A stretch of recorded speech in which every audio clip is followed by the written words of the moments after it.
Viewers, welcome back to my channel. আমি কাবেরী আর আপনারা দেখছেন আমার নতুন YouTube video Bong in Mumbai.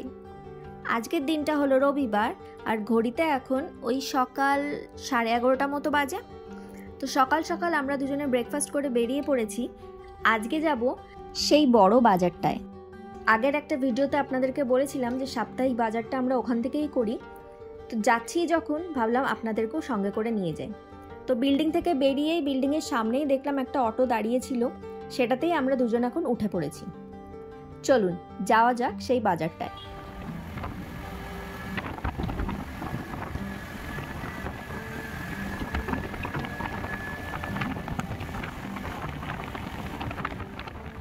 এদিকে আকাশের অবস্থাটা দেখুন, মেঘ করে থাকাতে দূরের সিনারিগুলো কি সুন্দর লাগছে। বাজার যাওয়ার এই রাস্তাটার দুধারেই বিশাল বড় বড় গাছপালা রয়েছে, আর এমন অপরূপ সুন্দর ওয়েদার থাকার কারণে প্রাকৃতিক সৌন্দর্যটা যেন আরও বেশি বেড়ে গেছে। আমরা যে দিকটায় থাকি সেদিকে এত গাছপালা নেই, আপনারা তো জানেনই। ওদিকে সব বড় বড় বিল্ডিং আর চারধারে সব দোকানপাট রয়েছে, যার জন্য এত সুন্দর সিনসিনারিও আর দেখতে পাওয়া যায় না। এদিকে দেখুন, কথা বলতে বলতে চলে এসেছি আমরা মার্কেট এরিয়াতে। চলুন এবার আপনাদেরকে একে একে এখানে সব বাজারটা ঘুরে দেখাই। বাজারের ডান দিকে শুরুতেই বসে বেশ কতগুলো ফুলের দোকান, আর তার পাশেই ছোট একটা জামা কাপড়ের দোকান। এগুলো সব ক্রস করেই পরপর লাইন দিয়ে থাকে ফলের দোকান। এই সব জায়গায় ভ্যারাইটি রকমের ফল দেখতে পাওয়া যায়, কিন্তু আমাদের লোকাল মার্কেটটায় আবার এত ফল পাওয়া যায় না। ফলের দোকানগুলো পার করেই রয়েছে কিছু সবজির দোকান, আর তারপরেই চলে আসছে মাছ মাংসের দোকান। চলুন যাওয়া যাক এখন এর ভেতরে। এই এরিয়াটা একটু বড়। কলকাতায় থাকতে তো কোনোদিনও মাছ বা মাংসের বাজারে পা অবধি রাখিনি, কিন্তু যা কিছু বাজারঘাট করা সবটাই এখানে এসেই শিখেছি। দেখুন, দুধারে লাইন দিয়ে পরপর মাছের দোকানগুলো রয়েছে। যেহেতু আজকে রবিবার, তাই অন্য দিনের তুলনায় আজকে ভিড়টা একটু বেশিই আছে। এর আগে একবার শনিবার দিন এসছিলাম, সেদিন আবার একেবারেই ফাঁকা।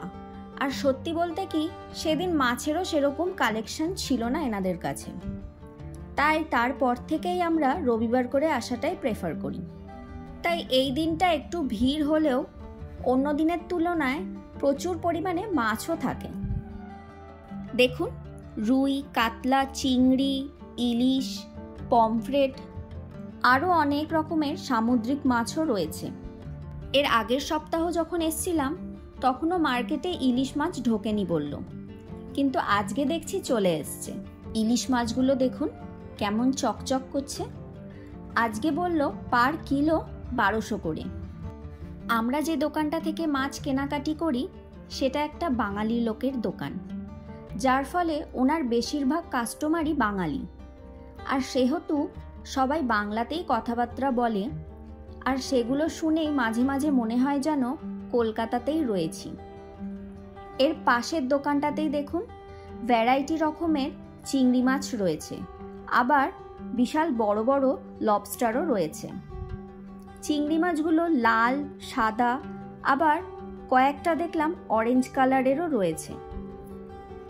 আর এই যে দুটো ঝুড়ি দেখছেন, এর মধ্যে রয়েছে বিশাল বড় বড় সাইজের কাঁকড়া।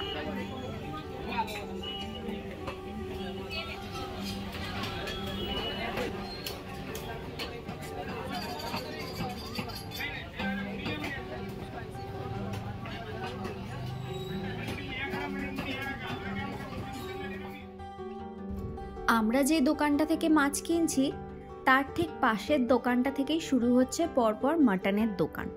এখানে আবার দেখুন মাটনের আলাদা আলাদা করে পার্টসগুলোও বিক্রি হচ্ছে। এই যেমন পায়ের খুরটা, মাথাটা। অনেকে আবার দেখেছি পায়ের খুরটাকে স্যুপ হিসাবেও রান্না করে থাকে। ওদিকে আমরা মাছটা কাটতে দিয়ে দিয়েছি, ওনারা মাছের আঁশ ছাড়িয়ে সুন্দর করে কেটে দেবে। ততক্ষণে চলুন আমরা যাই মাটনের দোকানে। অরূপ এখানে আসার পর আজ অবধি নাকি কোনোদিন মাটনই কেনেনি। ওর নাকি ভয় লাগে, ভালো দেবে কি খারাপ দেবে সেই চিন্তায় আজ অবধি ও কোনোদিন মাটনই কেনেনি। আজকে আমি অনেক প্রেশার দেওয়াতে ভয় ভয় মাটনটা কিনেই ফেলেছে। চলুন, এদিকে মাছ আর মাংস কেনা হয়ে গেছে, এখন যাব সবজির দোকানে। যাওয়ার পথে দেখুন লাইন দিয়ে দুধারে রয়েছে মুরগির দোকানগুলো।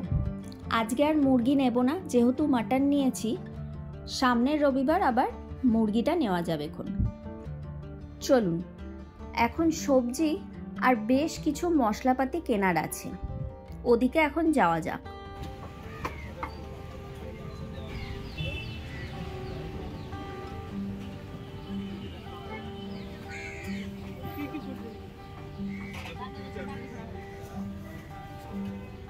উচ্ছে খাবে?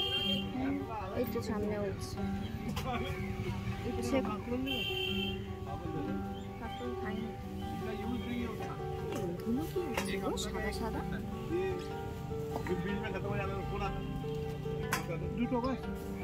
হ্যাঁ, 250।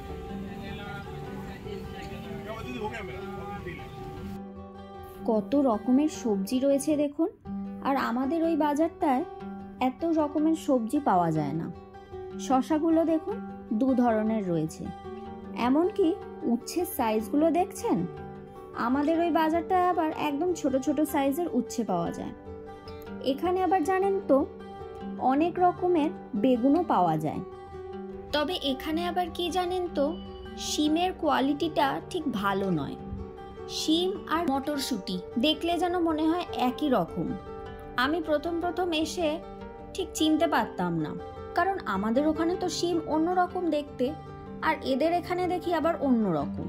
ওদিকে একবার দেখুন লঙ্কাগুলো কি বড় বড়, এগুলো আবার এখানে ভীষণ ফেমাস।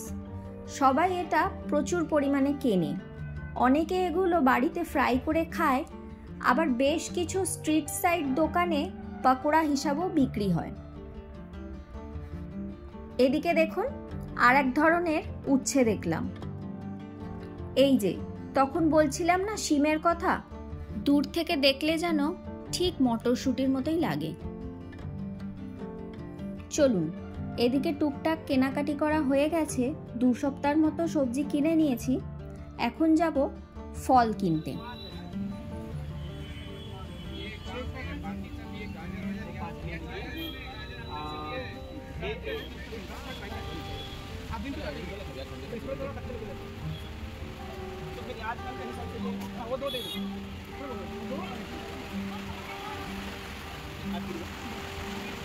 তো সামান্য কিছু ফল নিয়ে নিয়েছি, এখন যাব রাস্তার ওধারে।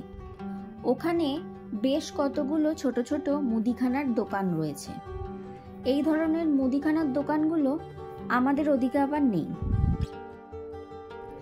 কত রকমের মশলাপাতি, তেল, পাঁপড়, পানিপুরি, অনেক কিছুই রয়েছে। এই ধরনের মুদিখানার দোকানগুলো আমাদের ওইখানে পাড়ায় পাড়ায় কিন্তু থাকে, এখানে আবার এসব দেখা যায় না।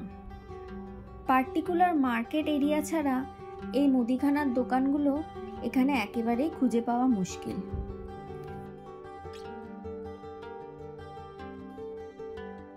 এই যে বড় বড় জারগুলো দেখছেন, এর মধ্যে মহারাষ্ট্রিয়ান স্পেশাল বেশ কিছু ঘরোয়া মশলাপাতি রয়েছে, আর রয়েছে আমার সবথেকে প্রিয় বেশ কিছু চটপটা আচার। যতবারই আসি না কেন অল্প একটু করে কিছু না কিছু আচার কিনে নিয়েই যাই। ব্যাস হয়ে গেছে আজকের মতো কেনাকাটি। এবার অটো খোঁজার জন্য বেরিয়ে পড়েছি, এখন ঘরে ফিরব। অটো খুঁজতে খুঁজতে দেখলাম মুদিখানার দোকানের ঠিক লাইনেই আরও 2-3টে প্লাস্টিকের জিনিসপত্রের ছোট ছোট দোকানও রয়েছে।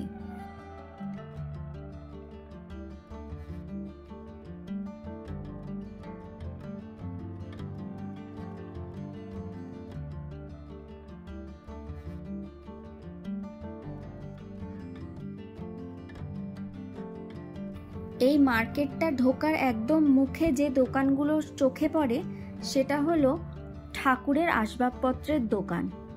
যেহেতু আসার সময় অটোতে এসেছি, তাই তখন আপনাদেরকে এই ছোট ছোট দোকানগুলো দেখাতে পারিনি। কিন্তু এখন অটো খোঁজার জন্য যেহেতু একটু হেঁটে এগিয়ে আসছি, তাই ভাবলাম এই সুযোগে আপনাদেরকে চারিপাশটা একবার দেখিয়ে নিই। ওই দেখুন, ঠাকুরের বেশ কিছু মূর্তি বিক্রি হচ্ছে। ঠিক তার অপোজিটেই বিক্রি হচ্ছে মাটির আসবাবপত্রগুলো। বেশ কিছুটা এগিয়ে এসে দেখি বাঁ হাতে একটা নীলকণ্ঠ বলে মিষ্টির দোকান, যা কিনা এখানে বেশ একটা পপুলার দোকানই বলতে পারেন। এখানে মিষ্টির দামই শুরু হয় ওই 30 থেকে 40 টাকা করে। এদিকে এইসব সিন সিনারি দেখতে দেখতে অরূপ প্রায় অনেকটাই আমার থেকে এগিয়ে গেছিল। ও আবার অটো নিয়ে ব্যাক করে এসছে আমাকে নেবে বলে। চলুন এখন ফেরা যাক। ফেরার সময় বেশ খানিকটা বৃষ্টি হয়েছে, ওই জন্য চারিধারটা বেশ ভেজা ভেজা রয়েছে। দূরে দেখুন মেঘে ঢাকা পাহাড়টা কি সুন্দর লাগছে দেখতে।